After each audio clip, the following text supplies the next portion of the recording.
Workplace conflict is a common and unavoidable part of work. No matter how hard we try to avoid it, it is just another conversation about the views, ideas, stories, and beliefs we have and come in with. With a focus on women, a scope is put on to examine some of the factors that lead to workplace conflict, the reasonings behind them, and the way conflict navigation happens. Is there a way to resolve conflict and manage expectation in a way that keeps your integrity intact? Let's dive into that and more on this episode. Let's get started. Welcome to the Talk with Clads podcast. Your host is Kadianne, an island girl on a journey with her guests to learn about their backgrounds, businesses, passions, experiences, life lessons, and wins. Come and laugh, cheer, learn, and plan with us. My friend, take some time to come and talk with Clads. Conflict in the workplace. If you're experiencing conflict in your workplace, you aren't alone.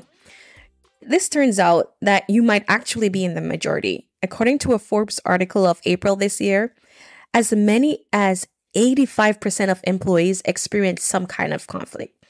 It also turns out that it's quite an expensive problem. The same Forbes article states a Pollock Peace Building System study that shows employees at U.S. companies spend approximately 2.8 hours each week involved in the conflict. Oh my God. That amounts to around 359 million in hours, and that's dollars, by the way. So $359 million in hours paid that are filled with and focused on conflict and conflict resolution instead of productivity. So think about like how many times you're at work and you've heard about conflict, you've seen conflict, and you've experienced conflict. That equals dollars. So workplace conflict is inevitably when you have people from all walks of life with different social backgrounds, working styles, and personalities coming together, or they're brought together for a shared business purpose.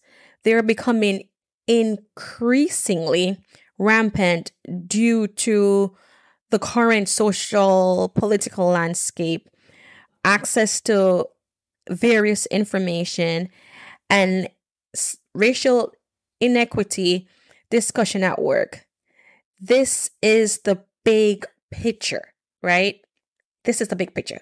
So let's try to break it down. Conflict can occur in organizations when employees with different backgrounds and priorities work together. It can also be expressed in many ways, like passive aggressiveness, insults, non-cooperation, bullying, and anger. I remember, personal example, when myself, my colleagues, because we worked really well together and it made another group uncomfortable, and we were all minorities, we were referred to as a clique. We were far from a clique. We worked really well together. We would share ideas. And I think maybe we should have had more inclusivity looking back. And we did. We offer like, hey, do you want to join us? Do you want to work on this? But it was always so met with passive aggressiveness. And then the name, normally, especially for minorities, you hear for women, it's always a clique. And then for men, it's always a gang. So we have to be careful about how we refer to different groups. And just all of that includes diversity training. Do you want to provide a memorable experience at your event? Book Pin Bounce at 561-727-5488. Pin Bounce offers bounce houses, cotton candy machines, tables, chairs, and other event services in Palm Beach County, Florida. We offer all you need in one place. Follow us on social media using @PinBounce, and to book your event, call us at 561-727-5488. Remember, we put the P in party with the Pin Bounce touch. Go Pin Bounce! Let's get this straight. I'm not an advocate for conflict or disruption, but to a small degree, conflict is normal and healthy. Emphasis on small. A lot of people see it as a dynamic ingredient to organizational success. Think about the most effective relationships that where the person feels safe enough to disagree with someone else. It's like saying, get everything off your chest and trash it out, but you aren't punished. It only strengthens your relationship. It's the same for workplace vitality. A workplace culture where dissent is allowed and encouraged can spur innovation, diversity of minds and thoughts, and better decision making. Why do I use the word relationship? Because conflict under the surface is about our relationship, our identities and beliefs. It's those things we keep our mouth shut about, boil beneath the surface, and erupt with the right provocation. I agree on this one 100%. I mean, it's coming from my mouth. Again, I repeat, emphasis on small. Conflict becomes unhealthy when it becomes aggravated, personal, and emotional.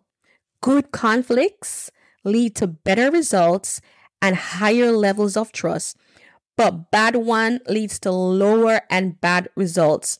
The difference is at the heart of the conflict, the bone of contention, the problem, right? So, like, what are some of the causes of workplace conflict? Some fights can be over resources like budgets, incompatible goals, and structural changes and reforms in the company. So some perspectives of and also conflicting perspectives. What can lie in the center is an increasingly global and diverse workplace with people from different racial, ethnic, social, educational, gender, personality, political views that can be a foundation for disagreements and conflicts. Now, I'm a woman in the workplace, so I'm going to speak from the perspective of a woman. How can women successfully navigate conflicts in the workplace? And I've spoken about workplace conflict in general, but right now I want to shift the focus to women because that is my view, my perspective. I can't speak on the perspective of a man because I don't identify as a man, and I identify as a woman and I'm a woman. Okay. So I want to shift the focus to women. To be a woman in the workplace means to let your talent and passion for your work thrive regardless of age, looks, gender. It means pushing for results and answers even when you're being ignored and put down based on the stereotypical standards societies hold on women. Yes, people, in this golden age of diversity and inclusivity, we are being encouraged to join in, lean in at the table or create your own table. We've seen books on it, right? But yet this sometimes, while we're encouraged to join in, but even as the corporate world has tried to encourage women to join in, there are many barriers, big and small, that make it hard for women to thrive and succeed in the workplace. The need to belong, to be liked, and to be competent is so high that navigating conflict in the workplace is now a niche skill, a necessity to have in your pocket to succeed, especially in corporate America. So earlier I made the point that conflicts are relationship-based, which means there's an emotional attachment to them. When poorly handled, we feel attacked and resentful. If taken well, it can be a stepping stone to advance. That's why in many ways, the cards that are stacked against women, particularly women of color, women generally have to work harder, better, and brighter than men to get the bare minimum to be seen. And speaking from example, I'll tell you this. I'm very assertive. I believe in working smarter, not harder. And a lot of the feedback, or not, I shouldn't say a lot of the feedback because that would be not very factual. But one feedback that a colleague of a different race said to a friend of mine. I'd introduced him to a friend of mine. So he had moved from one market to another market, and I really wanted to see him succeed and just to network and he was moving to the big city and she had all the connections. He said to her, I really like Kadianne. Like she's so like she's about her goal. She wants to get this done. She want to do this, but she's so aggressive. And my friend was also of the same race as him. She was not a minority, let's put it that way. And so she was sharing this feedback because she herself was offended by it.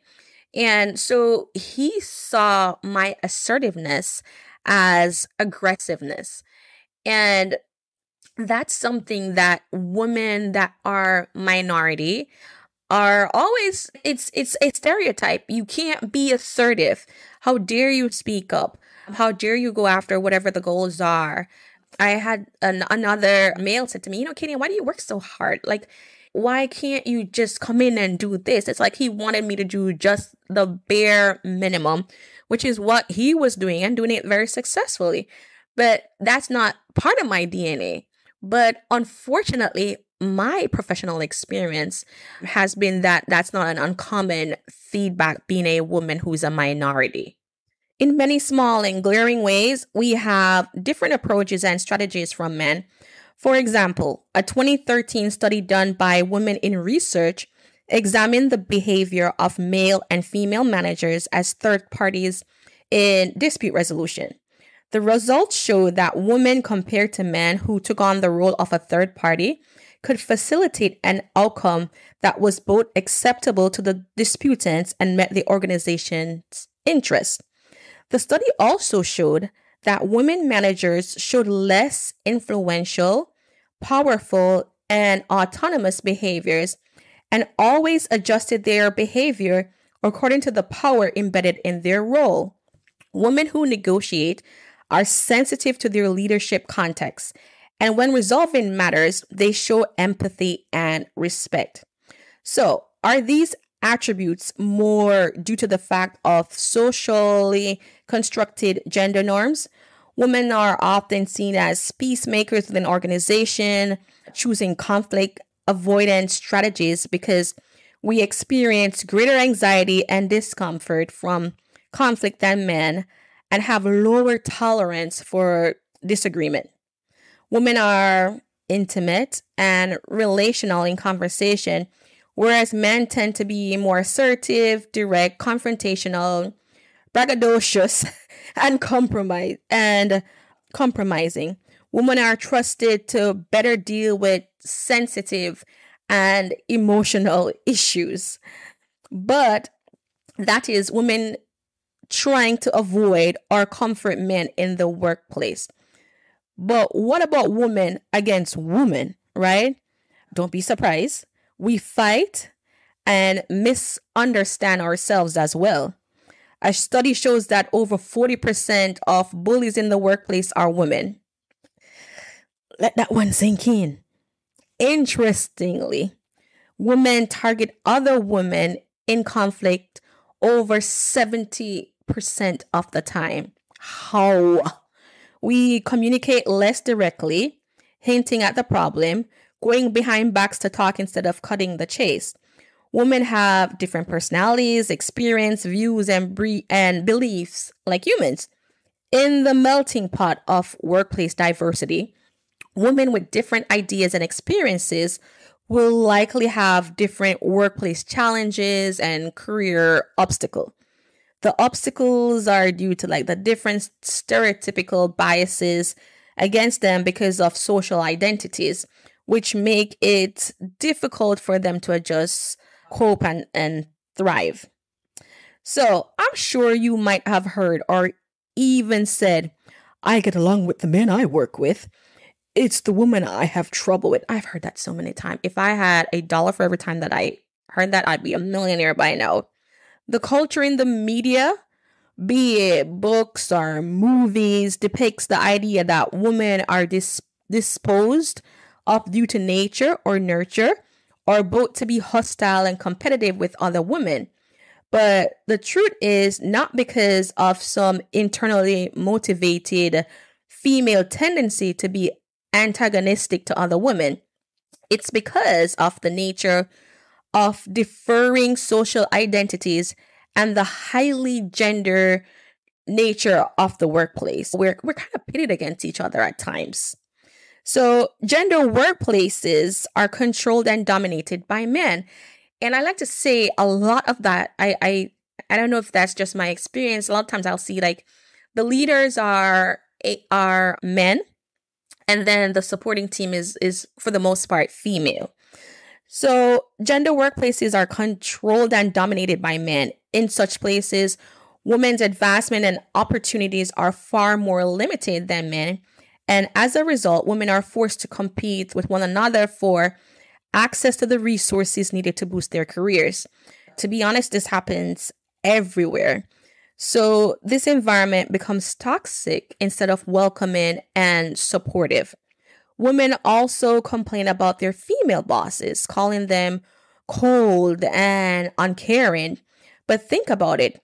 With many sectors filled with male leaders, it's not uncommon for female leaders to act the same way as the male boss if they want their projects to be done directly and keep their positions. So think about it from the leader's perspective, right? A sense of empowerment, freedom, and community is to be felt with a woman in leadership guiding the rest. Still, the expectations from you can't match the expectations from the bosses, and that's why these expectations can lead to conflict. So how can these stereotypes about women leaders and the women who work for them break? Understanding and knowledge. The woman who works as a leader need to understand the pressures women leaders face. Most of them want to try and do a good job and create an avenue for more women to enter, but that only happens when the leaders can do a good job.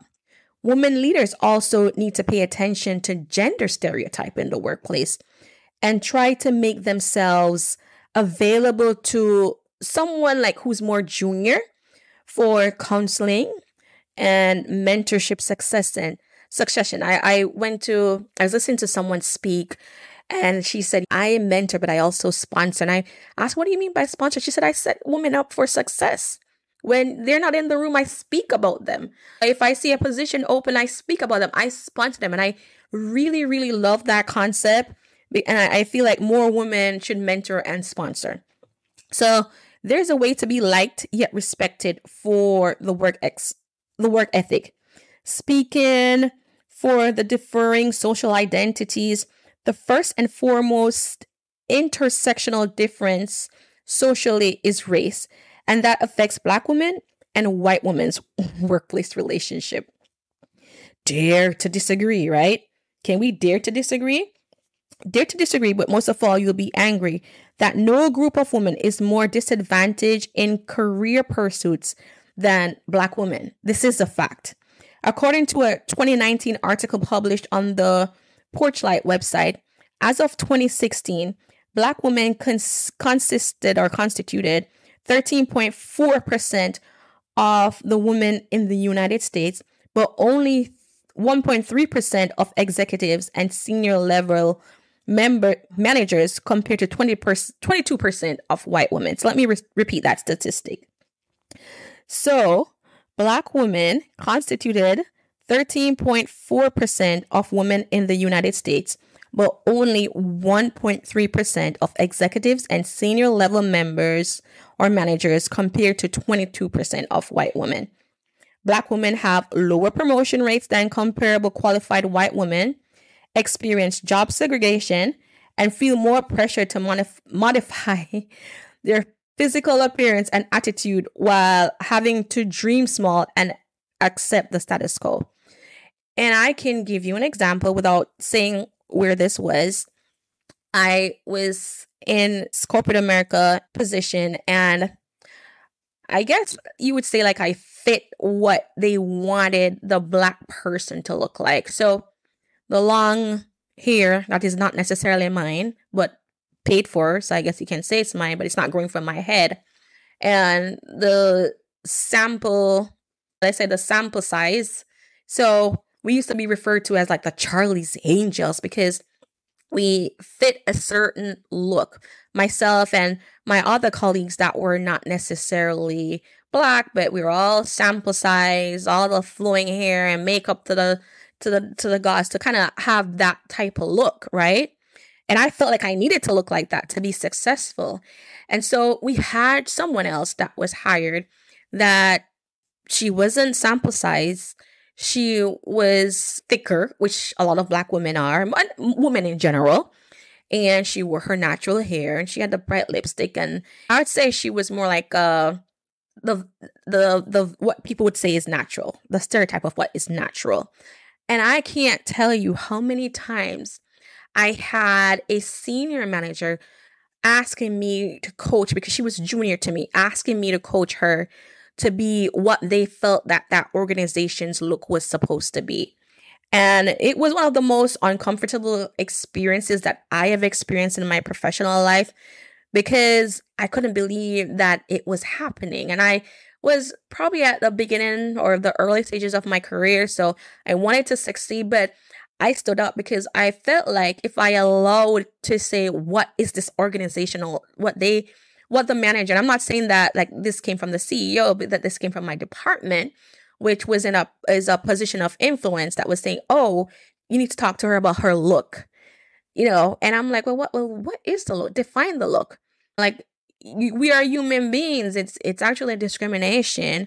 And so I guess in the early stages, I felt like I was about change, because I have a daughter and I don't want someone to single her because of how she looked.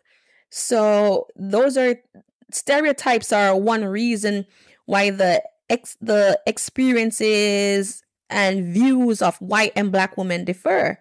Women generally are stereotypically seen as caring, pleasant, and modest, but rather than seen as communal. So Black women are seen as the angry Black woman or the mammy. I think anyone sees me as a mommy, but as a mammy. But I guess white women are seen as soft because they are seen as communal. They can also be seen as hard to be likable when they act decisively and independently. So the dilemma for white women is to appear just right, projecting confidence without appearing too soft or hard. And then for Black women, it is to be perceived as a competent and confident, not aggressive, without being labeled the mammy or angry Black woman. So different strokes for different colors. So what differentiates women from men when handling and navigating conflict? Give women their props. We are communal and desire a warm environment where people can work peacefully. Yes, we might hate each other a lot. I hate to say that when it comes to workplace dynamics. But some things make us navigate this difficult situation called conflict. Active listening. Women are nurturing and empathetic towards other people and situations. Part of that requires listening and relating to the stories we listen to. Active listening focuses on being attentive to what the other person says, including having an open mind about views and experience. Emotional intelligence. Emotional intelligence describes the ability to perceive and understand other people's emotions as well as yours. Women are more emotional than men, and that gives them an edge to interpret situations better. Patience. Women are also a little bit more patient. Oh my God, please. Yes, we are. I know. Don't throw the tomatoes at me, man, but it's true. CLAD's resources and consulting values its customers. Our planner Footsteps to My Vision is a 13-month planner that can be used for 5 years. It walks you through SMART goals, SWOT analysis, action planning, and holds you accountable through 3 monthly check-ins. We work only with top quality materials, innovative designs, and verified suppliers, which are guaranteed to deliver to our high expectations, because when it comes to our customer satisfaction, there's no room for compromise. Made with high-quality PU leather and paper planner helps you focus on achieving your goals by giving you a sense of personal and professional satisfaction. Some of the amazing features of this product: Vision Board Planner, luxury pen, 8GB USB flash drive, wireless mouse, ultra-elegant packaging box, available in 5 stunning colors: black, red, gold, pink, navy blue. Material: PU leather. 13-month planner. Elastic band for easy handling. Our Footsteps to My Vision is available at Amazon, Facebook, Instagram, our website, and at Walmart. You may also follow us at www.cladsresources.com, Instagram, Clads Resources, Facebook, www.facebook.com/cladsresources/. Women can sit for hours analyzing stories, and you have men that do that too, but statistically, we're speaking on true statistics. They can sit for hours analyzing stories and views shared, especially when working on a project that requires diverse view. We don't have open communication because we tend to indirectly talk about the issues rather than attack them head on. Don't worry, that can be worked on, right? So, how do you handle conflict without being put down? Speaking generally here, not just women, how do you handle conflict depends on variables like your internal compass, your unique experiences, and your position of power in the workplace. Leaving a conflict unaddressed and unresolved creates a wall between you and the other person. And that's bad as acting out and speaking out in anger. Sometimes there's no quick way to teach and learn how to resolve a conflict productively in the workplace. It requires practice and building new personal habits. What are some of the ways we can put conflict resolution into practice? We have to recognize what the conflict is about. A workplace example is when a manager feels a member of his or her team isn't delivering. While that may be true, it's also possible that team member feels the expectations are too idealistic instead of realistic, or that achieving a goal needs to be clearer. There are no delivery or proper communication channels, but the problem is more clarity is needed. So the moral lesson here is to dig out all possible reasons for the conflict. And while running a mental picture, you might see that while you're struggling with another person isn't what you think the struggle is, it may be more to what the issue is about. So also identify when you're stuck, right? So Kara Canfield, and I hope I'm pronouncing this name properly, is a conflict and collaboration consultant, says justification often keeps us in conflict. If you want to be blameless in the situation, justify your reasoning and approach will be the go-to. But it doesn't serve you because you're doing the same thing with the same mindset every day rather than trying to be productive. Yes, justification is gratifying for you now, but it doesn't help you move forward. So stay curious in the face of differences. When you hear an idea you aren't familiar with, but you disagree with, don't immediately shut it down. Ask questions. Be curious and open to why the other person sees things the way they do, so you can be more accepting of information, comments, ideas, and strategy. You're listening to Talk with Clads. Find more resources online at cladsresources.com. Now back to the show with your host, Kadianne. It's better than being defensive. So, can an employer have a role in conflict resolution in the workplace? Of course. It all starts from the top. The employer in a workplace is responsible for the developing and implementing workplace conflict policies and procedures and having a functional conflict resolution program within or affiliated with the company or organization. They say prevention is a cure, right? Not saying we can outright prevent conflict, but the chances of it occurring can be reduced to the barest minimum. So how? By creating a thriving workplace culture that has the basis of strong employee relations grounded in fairness, trust, and mutual respect of all levels. It doesn't always require intervention from you, the employer. It also involves individual responsibility and the ability of employees to think independently, analyze a situation, and discuss a potential problem without looking down or disrespecting the other's person's background, knowledge, and experience. And you do have organization, they may have someone that deals with that's called an ombuds.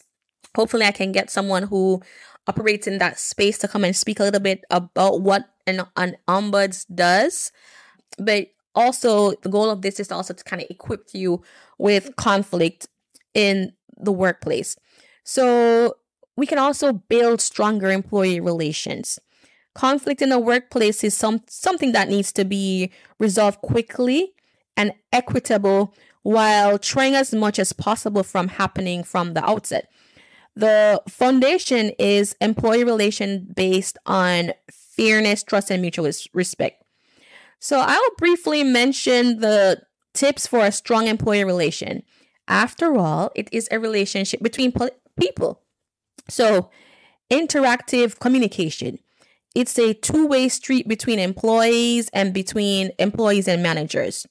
Trust, ethics, fairness. We might still have a long way to go on this one, but all employees should be treated consistently under the same circumstances. Empathy and beliefs and clear expectation, as well as a well-functioning environment. A well-functioning environment is one where employees, men and women, communicate with respect for the other person's background and knowledge without being offensive and disrespectful. Yes, women still have a long way to go in having more position in leadership roles, but we can make our points to be seen and manage conflict that when it happens. It's just one of the services that, guess what? CLAD's resources offer. Everyone matters, regardless of gender, race, and ethnic background. And as we say for the CLAD's motto, we put the human in HR. So thank you for listening, everyone, and taking the time to talk with CLAD's. Bye, guys. Thanks for listening. Find us on social media at CLAD's Resources and online at www.cladsresources.com. Our planner, Footsteps to My Vision, is also located on our website or on Facebook, Instagram, or Amazon. Don't forget to like, subscribe, and share, and check back weekly for new episodes. Until next time, keep creating your footpath to your vision.